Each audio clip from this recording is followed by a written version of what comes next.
On reprend tout de suite avec une présentation large qui va en gros de là à là, puisqu'on va parler des tumeurs cérébrales avec Sarah, puis on parlera des tumeurs de la tête et du cou, les tumeurs ORL, avec Caroline. Sarah, tumeurs cérébrales, des nouvelles à l'ASCO ? Eh bien oui, on a eu pas mal de chance cette année parce qu'on avait pas mal d'études sur des maladies rares. C'était pas du tout glioblastome cette fois-ci, et notamment avec le méningiome. Vous savez, cette maladie qui est souvent bénigne, lentement évolutive, qui touche souvent les femmes jeunes, avec des rémissions spontanées à l'arrêt de la pilule, souvent. Une très jolie étude qui s'appelle Alliance et qui s'intéressait au profil moléculaire des méningiomes, et notamment ce qui a été présenté, c'est le résultat de l'abémaciclib dans les méningiomes avec une anomalie de NF2 ou CDK. Il s'agissait d'une phase 2 dont l'objectif principal était la PFS à 6 mois et le taux de réponse, et elle était bien designée parce que c'était des méningiomes qui étaient progressifs. C'est des maladies qui sont sinon très lentement évolutives. Alors, il y a peu de patients, ça reste des maladies rares, c'est vraiment la thématique de cet ASCO. Ils ont inclus jusqu'à 35 patients, soit au-delà du recrutement, avec une PFS qui globalement était autour de 50%, ce qui est beaucoup pour cette maladie-là, donc PFS à 6 mois. En termes de taux de réponse, on n'est pas très surpris. Il n'y a pas de taux de réponse, enfin il n'y a pas de réponse en fait. Ce qu'on voit habituellement dans les méningiomes, on voit des stabilisations. En tout cas, on a l'impression de voir une efficacité, et c'est quand même quelque chose de très bien, parce que dans le méningiome, à part la radiothérapie et la chirurgie, nous, oncologues médicaux, on est un petit peu embêtés. L'Avastin semble avoir une efficacité, mais clairement, on n'a pas grand-chose à proposer aux patients. Donc ça, c'est très chouette. Alors l'autre maladie qui est une maladie rare et lentement évolutive aussi, c'est l'oligodendrogliome qui a été présenté, et notamment une étude rétrospective française sur les oligodendrogliomes de grade 3. Et qui essaie de répondre à la question de savoir quelle était la chimiothérapie la plus pertinente entre le PCV, qui est une vieille chimiothérapie qu'on utilise depuis très longtemps, mais qui associe la lomustine, l'invincristine, dont on n'est pas tout à fait sûr qu'elle passe la barrière hémato-encéphalique, et le Natulan, versus le Thymodal, qui est un alkylant plus récent, beaucoup plus facile d'utilisation. Donc, le traitement des oligodendrogliomes de grade 3, c'est la chirurgie maximaliste, suivie de la radiothérapie et suivie d'une chimiothérapie. Les études datent donc d'il y a 30 ans, parce qu'il faut attendre que les patients aient des événements, et heureusement, ce sont des maladies lentement évolutives, mais du coup, ce sont des études qui ont montré, en tout cas, une très grande chimiosensibilité de ces maladies-là, avec un delta de survie, avec l'adjonction du PCV, qui était de 7 ans, c'est-à-dire radiothérapie et PCV versus radiothérapie seule, ont gagné 7 ans de survie globale. Donc, vous pensez bien qu'aujourd'hui, on n'a pas d'études actuellement, en tout cas, on n'a pas les résultats de l'étude du NuCodel qui est censée comparer le Thymodal au PCV. Et donc, on a cette étude rétrospective. Les précédentes ont montré un bénéfice en PFS en faveur du PCV, mais sans impact sur l'OS.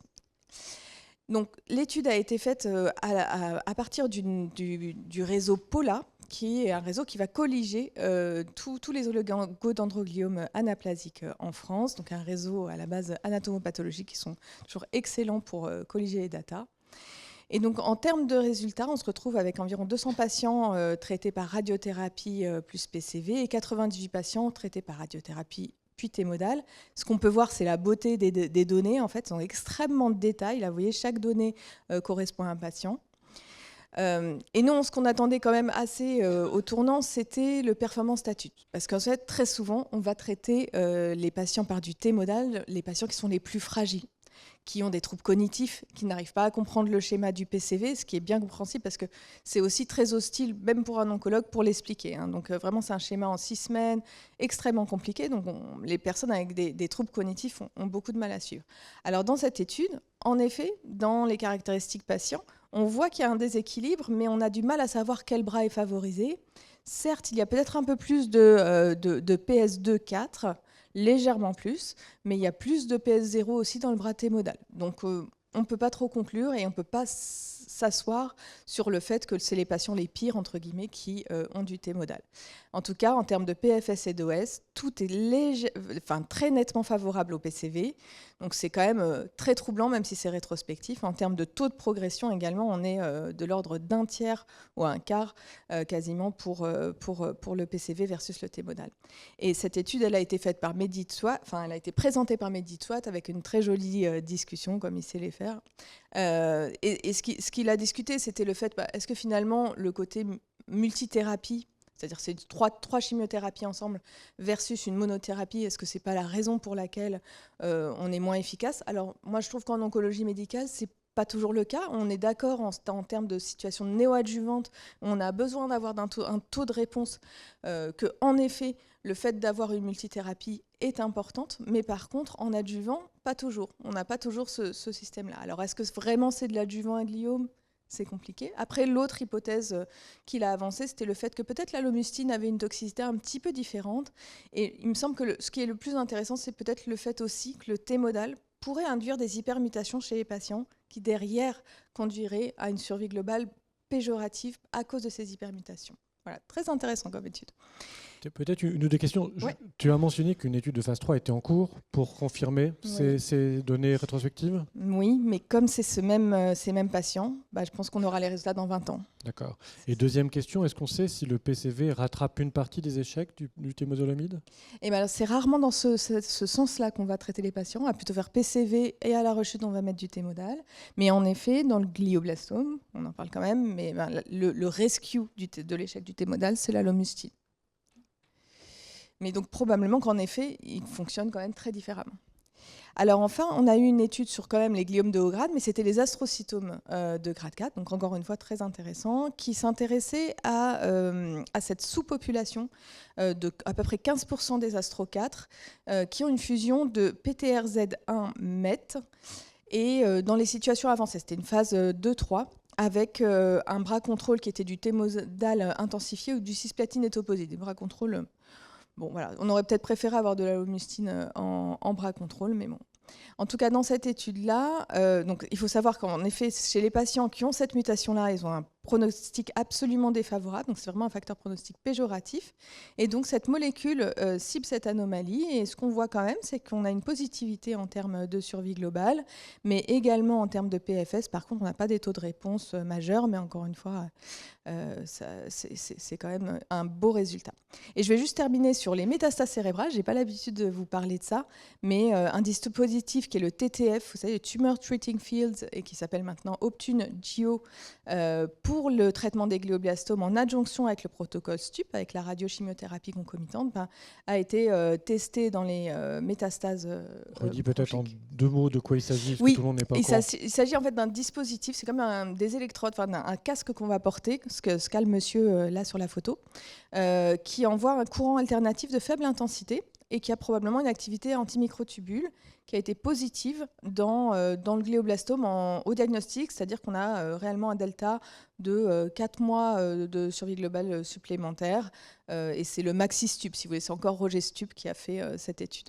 Et donc en fait, dans l'étude Métis, on a testé le traitement par le TTF des métastases de carcinome bronchique non à petites cellules. Et ce qu'on peut voir, c'est qu'il semblerait en effet qu'il y ait une activité, en tout cas en termes d'objectifs primaires, qui était le temps jusqu'à réévolutivité neurologique ou décès neurologique, qui semblerait être positif. Par contre, prudence, parce que la survie globale n'est pas impactée. Voilà, je trouvais ça assez intéressant. Voilà. Merci beaucoup. Est-ce qu'il y a une question concernant les tumeurs cérébrales pour Sarah? N'hésitez pas si c'est le cas. Merci beaucoup. On passe du coup aux tumeurs de la tête et du cou avec Caroline. Merci.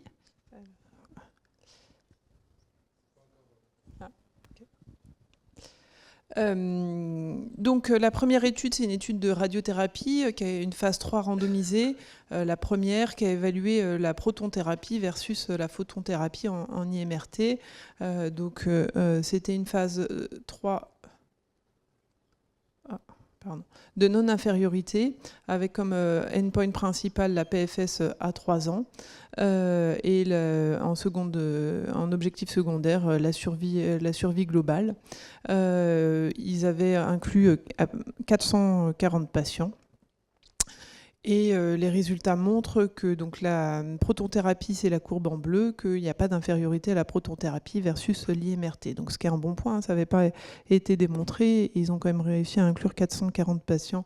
Voilà, c'était, oui, je ne l'ai pas précisé, excusez-moi, c'était dans les carcinomes oropharyngés, c'est fait aux États-Unis, donc 95% de la population est HPV positive dans cette étude. Donc ça fait, c'est sur une partie de la population et ce qui n'est pas la même que la nôtre.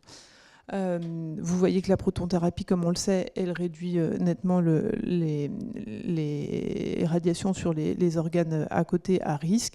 Et vous voyez en termes de toxicité au niveau de la cavité buccale une claire différence à ce niveau-là.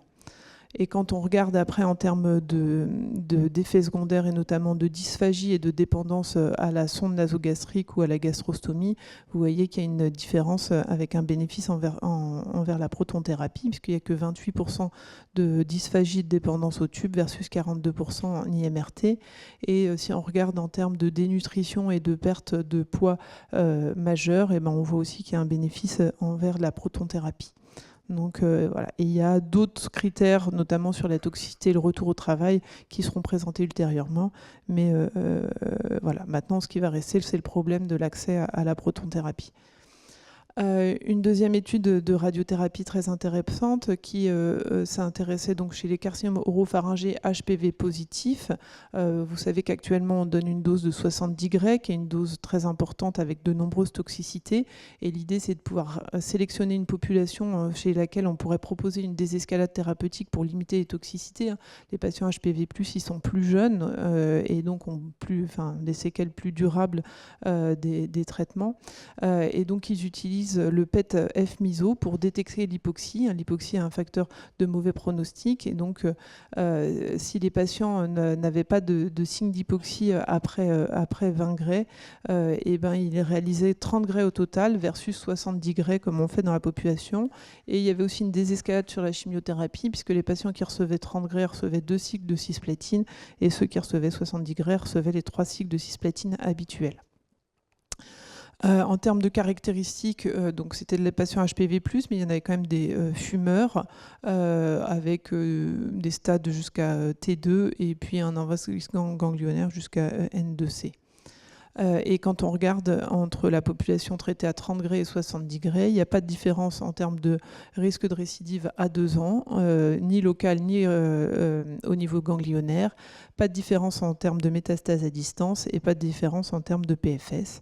Et en termes de survie globale, pareil, il n'y a pas de différence. Et puis, on a une diminution claire des toxicités liées à la radiothérapie en termes de mucite, de dysphagie, à la fois au niveau des toxicités aiguës et aussi au niveau des toxicités à long terme.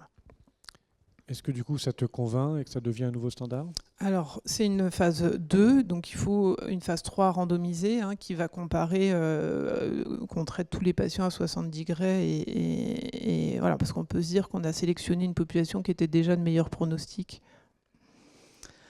Maintenant, on passe en récurrent métastatique, mais on reste chez les carcinomes épidermoïdes oropharyngés HPV positifs. C'est la première étude randomisée en double aveugle contre placebo qui a évalué un vaccin thérapeutique combiné à une immunothérapie par anti-PD1, le sémiplimab. Donc, c'est des patients récurrents métastatiques qui n'ont jamais reçu d'anti-PD1, qui peuvent être en première ou en seconde ligne, parce qu'en fait, ils ont commencé quand le pembrolizumab n'avait pas l'AMM en première ligne.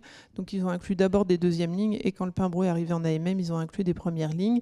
Les patients devaient avoir un CPS supérieur ou égal à 1 quand ils étaient traités en première ligne, ça c'est l'AMM.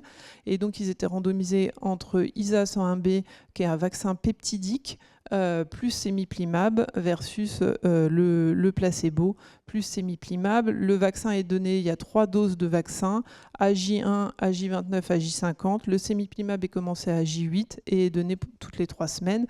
Et l'objectif principal était le taux de réponse. Et puis après, la survie sans progression, la survie globale et la toxicité. Alors ce qu'on voit là, c'est que déjà, il y a quand même à la fois dans le bras placebo, dans le bras avec le vaccin, il y a quand même il y a que 85% dans le bras placebo et 70% dans le bras avec le vaccin qui vont recevoir les 3 doses de vaccin et essentiellement par des progressions précoces, qui peut laisser penser quand même qu'on avait une population relativement de mauvais pronostic pour des HPV+. Ils ont analysé avec deux populations, la population la population complète, donc tous ceux qui avaient reçu quel que soit le nombre de doses de vaccin, et puis PPS, c'est la population qui a reçu les 3 doses de vaccin. Donc on voit que en termes de taux de réponse, il n'y a pas de différence dans la population globale, 25% de taux de réponse avec le vaccin versus 22,9% avec le sémiplimab. Et pareil, dans cette population per protocole, il y a un taux de réponse qui est un peu supérieur avec le vaccin, 38,9% versus 27% dans le bras placebo, mais ce n'est pas significatif. Et par contre, si on va dans les CPS sont supérieurs ou égaux à 20, là c'est positif parce que le petit p significatif était à 0,1. Donc on voit qu'on a 50% de taux de réponse dans le bras avec le vaccin versus 25% avec le placebo. Et si on passe dans la population qui a reçu les 3 doses, vous êtes à 70% de taux de réponse avec le vaccin versus 29,2% dans le bras placebo. En termes de survie globale, c'est la courbe que vous avez en haut à gauche, donc ça c'est dans la population complète. Et ben on voit que le vaccin a même une courbe de survie qui est inférieure au bras placebo, sans que je vous montre pas la toxicité, mais il n'y a pas plus de toxicité, il n'y a pas plus de SAE, donc probablement quand même des progressions précoces. On voit que le performance status a un effet et on voit que les OMS1 qui ont le vaccin ont clairement une survie inférieure aux autres patients traités. Et si on regarde dans les caractéristiques de base, les patients qui ne reçoivent qu'une ou 2 doses de vaccin ont un ratio neutrophile lymphocyte qui est clairement plus élevé que les autres, donc plus défavorable, et un PS plus élevé. Voilà. Donc première étude négative, on attendait beaucoup de cette étude de vaccination et voilà. Et il y a eu une autre étude présentée où on voit quand même que la tendance a l'air d'être plutôt chez les CPS supérieurs ou égal à 20, une deuxième étude qui dit qu'il y a plus un bénéfice chez les CPS supérieurs ou égal à 20. La dernière étude en récurrent métastatique intéressante, c'est un anticorps bispécifique anti-EGFR, anti-LRG5. Ils avaient déjà présenté à l'ACR des données de la deuxième ligne avec des taux de réponse très intéressants. Ils confirment en première ligne, en combinaison avec le Pimbro, des données très intéressantes en termes de taux de réponse. Parce qu'on voit rarement ces taux de réponse-là en ORL. On est aux alentours de 60% de taux de réponse. Voilà. Donc, à suivre. Super, merci beaucoup. Est-ce qu'il y a des questions sur les tumeurs ORL? Non, c'est bon. Eh ben alors, je remercie les 2 oratrices et on va enchaîner avec les tumeurs génito-urinaires dans 1 minute. Merci beaucoup à toutes les 2.